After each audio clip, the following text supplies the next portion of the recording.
Hello നമസ്കാരം, ഞാൻ doctor Adila തൗഫീഖ്. ഇന്ന് ഞാൻ നിങ്ങൾക്ക് മുന്നിൽ വന്നിട്ടുള്ളത് ട്രാവൽ ഡ്യൂറിംഗ് പ്രഗ്നൻസി. ഗർഭിണികളായ സ്ത്രീകൾക്ക് യാത്ര ചെയ്യാൻ പാടുണ്ടോ, എന്തൊക്കെ റിസ്ക് ഉള്ള ആളുകളാണ് ട്രാവൽ ചെയ്യാൻ പാടില്ലാത്തത് എന്നതിനെ കുറിച്ച് പറയാൻ വേണ്ടിയിട്ടാണ്. അതായത് ആദ്യത്തെ 3 മാസം പരമാവധി യാത്രകൾ നമ്മൾ അവോയ്ഡ് ചെയ്യണം. സെക്കൻഡ് ട്രൈമസ്റ്റർ അത്യാവശ്യം സേഫ് ആയിട്ടുള്ള ഒരു സേഫ് ടൈം ആണത്.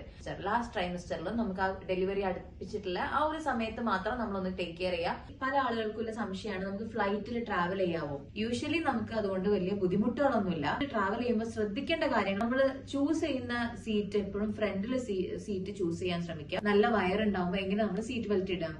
എപ്പോഴും നമ്മുടെ വയറിന് താഴെ ബെൽറ്റ് വരാനുള്ള രീതിയിൽ വേണം നമ്മളത് നെക്ക് ചെയ്യാൻ. ഈവൻ കാർ ആണെങ്കിൽ പോലും നമ്മൾ 2 ബ്രസ്റ്റിന്റെ ഇടയിൽ, അതുപോലെ തന്നെ ബോംബിന്റെ അടിയിലാണ് നമ്മൾ എപ്പോഴും ബെൽറ്റ് ഇടേണ്ടത്. ഫ്ലൈറ്റിൽ ട്രാവൽ ചെയ്യുന്നതിന് ടൈം പീരീഡ് യൂഷ്വലി 28 വീക്സ് ആണ് നമ്മൾ പറയാറ്. ഇപ്പൊ ഇരട്ട പ്രഗ്നൻസി ഒക്കെ ഉള്ള ആളുകളാണെന്നുണ്ടെങ്കിൽ ഒരു 32 വീക്സ് വരെ, പോലെ നോർമൽ പ്രഗ്നൻസീസിന്റെ കേസ് എടുക്കുകയാണെങ്കിൽ 35 to 36 വീക്ക് വരെയൊക്കെ നമ്മൾ അലോ ചെയ്യുന്നതാണ്. ട്രെയിൻ എന്ന് പറയുന്നത് സേഫ് ആയിട്ടുള്ള ട്രാവലിംഗ് മെത്തേഡാണ്. മെയിൻലി നമ്മൾ റിസ്ക് ഉള്ള ആളുകളുണ്ട്, അവരുടെ നമ്മൾ യാത്ര ചെയ്യരുത് എന്ന് പറയും.